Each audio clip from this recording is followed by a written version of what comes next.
I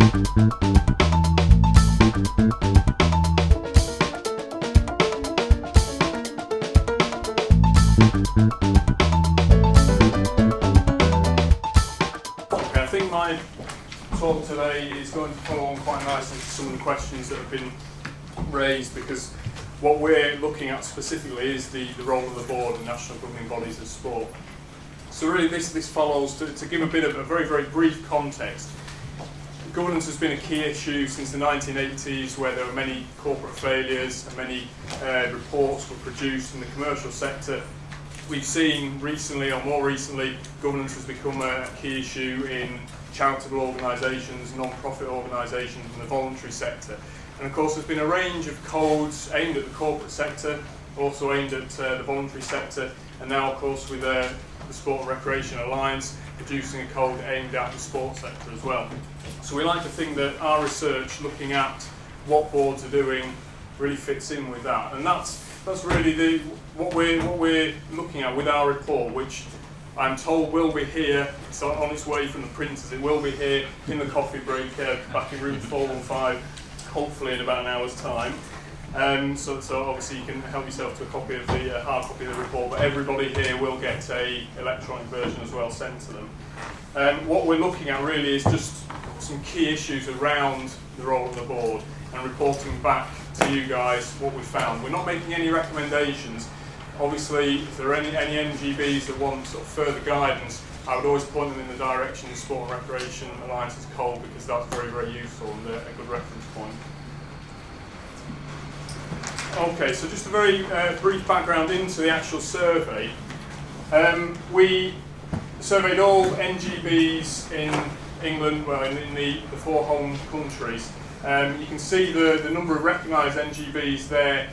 That was taken from the websites of each of the sports councils. So all back in December 2010. So overall, we surveyed 325 NGBs and got 69 responses. So a 21% response rate. So if there's anybody here in this room that filled that survey in, you'll appreciate it was a very lengthy survey, which I'm sure put many people off. But there are 2 key issues really with this. Obviously, with a 21% response rate, there's issues about those that didn't respond. So can we actually be certain that our 21% response rate is reflective of the general population of NGBs? And so one of the things that we've actually done in relation to those respondents, we have divided the groups up, the responses up into 2 groups. Those that responded fairly early on, and then a second wave of respondents towards the end, because it's often argued that those that respond towards the end are more likely to be similar to the NGBs that didn't respond. So we then ran statistical tests to see if there was any differences between those 2 waves of respondents across a range of variables, and found that there weren't. So we'd like to think that we can broadly say that our 69 respondents are generally reflective of what's going on with NGBs. The second issue as well is, of course, in relation to size of NGBs. Again, vast differences. So we split our responses up. We had 36 NGBs that we said were large NGBs, and we had 33 that we defined as small NGBs. And the average number of full-time employees in that first group, in the large NGBs, was 54, although if we took out the very 6 largest NGBs, that average number of full-time employees dropped to 23. The average number of full-time employees in the small group was 1. So you can see very, very different between those 2 groups. And again, what we did, all the analysis we did, we ran tests to see if there are any differences between those 2 groups, because obviously there might be some different procedures or mechanisms in place. And in the report, you'll see we report back where there were differences. Okay, so I'm going to look at 3 areas today. Firstly, board structure, roles and responsibilities, very briefly. I'm then going to look at board development, and finally board strategy, or board involvement and strategy. So structure here, it refers to various features of the board, such as its size, the use of subcommittees. The majority of research in this area is very prescriptive. But what's actually been found is what's happening on the ground, as it were, or what organisations or governing bodies are doing is very different from actually the prescriptive research. So again, just to reiterate, we're reporting back what we found. So the average number of board members was found to be 11 across the 69 governing bodies. Now, there was a range. The largest board had 38 board members. The smallest board had 3, but 63% of NGBs had between 7 and 12 members.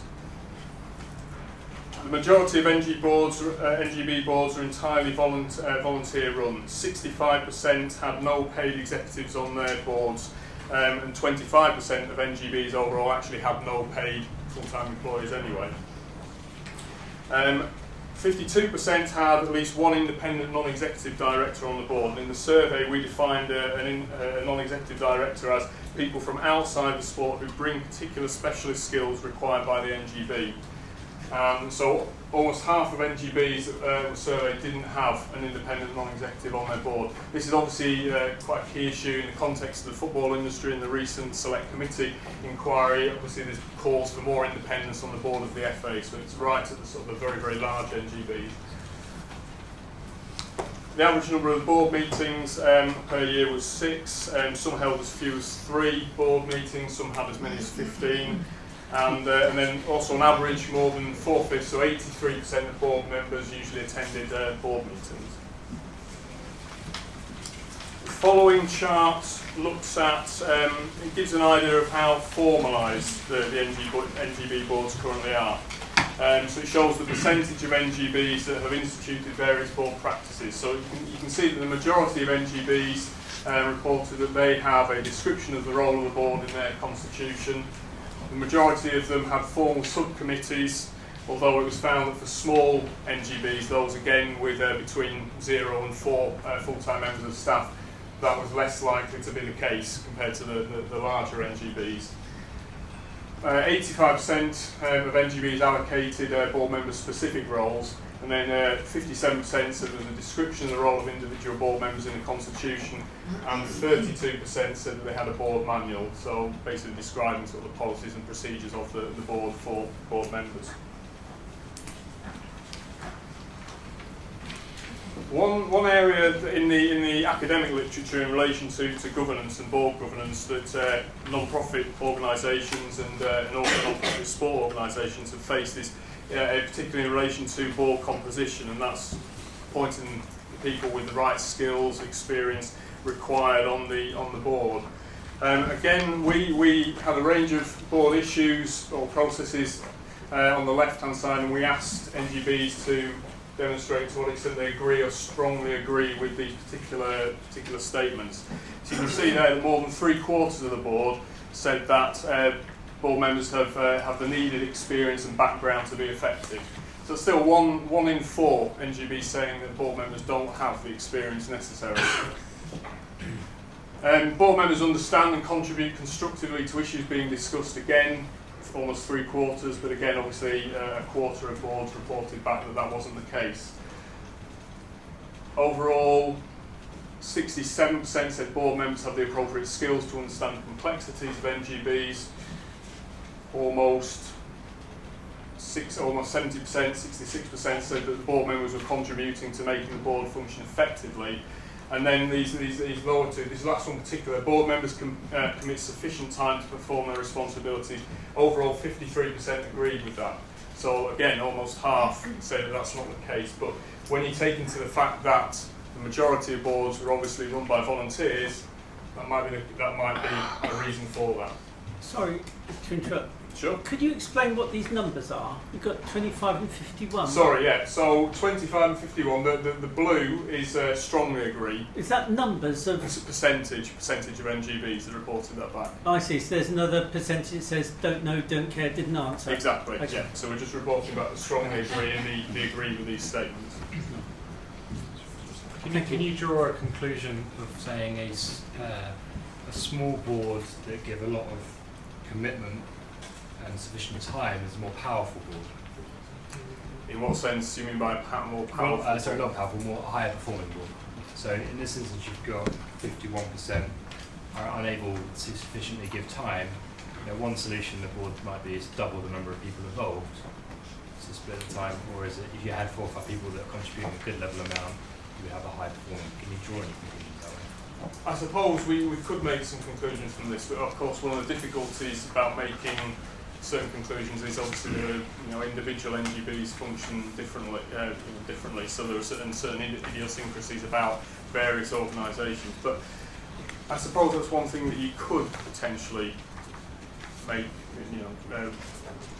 infer from these results, but it might not necessarily be the case. So obviously, again, and this is what just to reiterate, we're reporting about the results, and we've purposely tried to stay away from making suggestions and recommendations, because obviously NGBs are vastly different, and what works for you guys might not work for other organisations. So what I would always point to is if there are areas in which you feel are areas that you need further guidance on, go to the Sport and Recreation Alliance, the voluntary poll, which Joy is going to be giving an update on after me, and also the UK Sports Board England as well have a lot of guidance on their websites. Just a quick one. Yeah, sure. You talk about larger NGBs. Was there any correlation between the size of the NGB and the size of the sport?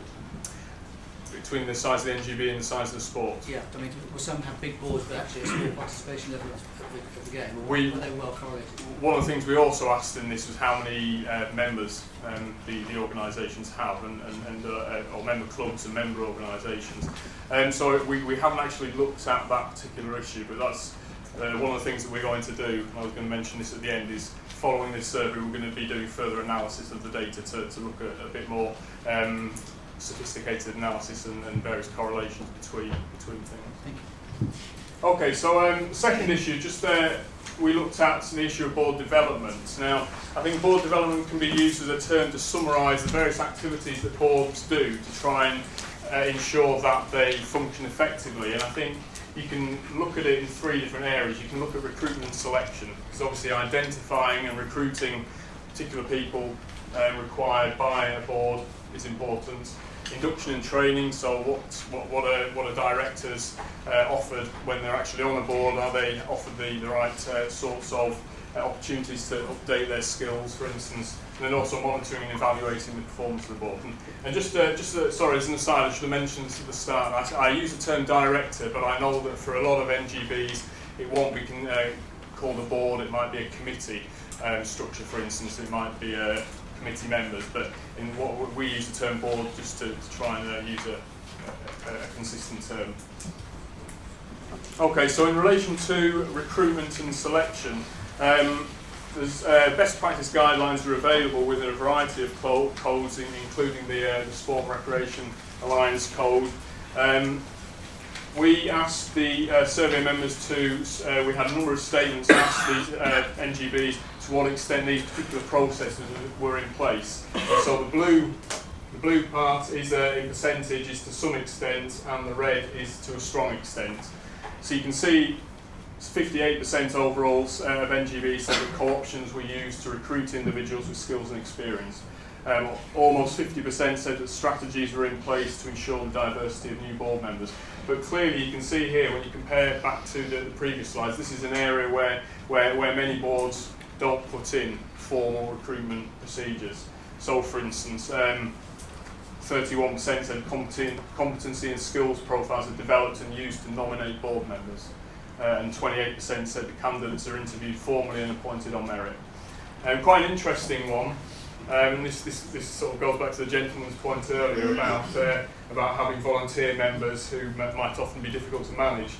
Only 8% either said that board members, the board removes and replaces low-performing members, which obviously, I mean, maybe that's a reflection of the fact that the boards don't feel they have low-performing members. Perhaps that might be the case. But obviously, it's This second, I'm looking now at induction and training for board members. Again, you can see that this is an area where many NGBs are not putting in place certain processes and certain mechanisms. So overall, you can see 42% of NGBs agreed to some extent or to a strong extent that there was an orientation for new board members, and 30% said that there was a process for preparing new board members. And it was found, again, just talking about the differences between large NGBs, so those with 5 or more full-time staff, that was found to be the case. It was more likely to occur within the large NGBs compared to the small NGBs, those with less than 4 full-time members of staff.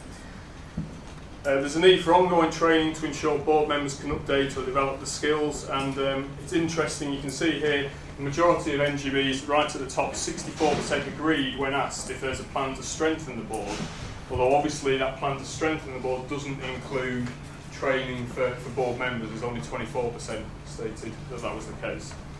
And just, I haven't got a slide on the evaluation, but just to state as well, 39% of NGBs agreed that the board evaluates overall board performance, and 22% agreed that the board evaluates the performance of individual directors. So again, going back to that last slide about the board removing or replacing low-performing members, you can see if only 22% of boards evaluate individual members, again, that's possibly a reason to explain that. Okay, the final points I want to make in relation to board involvement in strategy. And there's two areas that we looked at: strategy formulation and then the evaluation of strategy. This really in the academic literature, in both the for-profit organisations and non-profit organisations, board involvement in strategy has grown in importance. It's argued now, and it's widely accepted, that the board should be involved in strategy formulation and strategy evaluation. We found that 78% of NGBs either agreed or strongly agreed that their board was involved in strategy and strategy formulation, but also that 96% stated that reviewing and deciding the NGB's strategic direction was either very important or important. So I think what this maybe suggests is that some NGBs would like their boards to perhaps be more involved in the development of strategy. But again, obviously depending on your particular organisation, if it's a volunteer board, there may be issues around this. We asked the NGBs to identify which of the following statements could be applied to their board in relation to strategy involvement. So really it was like a spectrum. From at the top you can see the board is not involved with the formulation of strategic decisions, right down to the bottom the board forms strategic decisions separate from top management. So what you can see here really is that the largest, or the largest area, or the largest aspect was the board helps to form strategic decisions with top management within and between board meetings. And then also the board helps to form strategic decisions with top management in board meetings. So that's 53% saying that there's obviously a process for the board involvement in strategy whereby they're working with management of the NGB. You can see, however, in total, 36% stated that strategy was usually developed by management and the board was responsible for asking questions. That's the amalgamation of these three there. And of course, the nature of the questions can differ. So 5% said the board ratifies strategic proposals that are formed solely by top management. 14% said that they ratify strategic proposals after asking probing questions.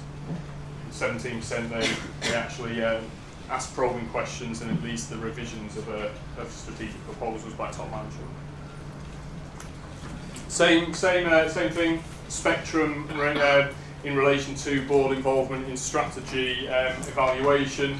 Here you can see slightly different. The board, the majority, or the largest answer given, 41%, said that the board accepts the evaluation given to it by top management after asking probing questions. So it would appear that strategy formulation, boards are involved in that with management, whereas a larger number of NGBs rely on top management to actually evaluate the strategy, but are involved with asking probing questions. These questions all assume you've got a board and you've got top management. For a lot of the smaller NGBs, the board is top management. It's management, it's everything. So how many respondees actually said, look, this is all totally irrelevant because we don't have this separation? Well, interestingly, there was, for all these questions, there was an NA, so if it's not applicable, but as you can see, nobody answered that. So that's No, we can't see. Well, not with this, but these are the Oh. these are the percentages back. Oh, I so see. they should roughly total they to do, around 100%. There might be slight discrepancy because maybe some NGBs did say NA. Not applicable, but that's obviously, you know, that's an issue that when we do further analysis of the survey, we can actually look at that and, you know, start to run some more sophisticated analysis of the data to take those sorts of issues into account. Okay, so very briefly, the conclusion then. What we've really tried to do is just report what NGBs said to us. We've not really tried to make any recommendations in relation to that. The majority of NGB boards are entirely volunteer run, so this might then explain why many NGBs don't have in place a range of formal procedures in relation to board development. However, interestingly, the majority of NGBs agreed the board was involved in strategy development, despite the fact that the majority are volunteer run. What we're doing prior to this survey now is, as I've stated, we're going to do further analysis of the data to take into account some of these particular nuances. But we're also, over the course of the next year, we're looking to do 2 or 3 in-depth case studies, because obviously there's only so much particular this type of research, survey research, can show. And as you can pick up, there are certain limitations with this approach. So we're going to do 2 or 3 in-depth case studies looking at exactly how the boards function, hopefully being able to sit in on board meetings, interview board members, talk to board members and find out about certain processes in relation to how the board operates. So I'm happy to take further questions. Fine. Yeah, thank you.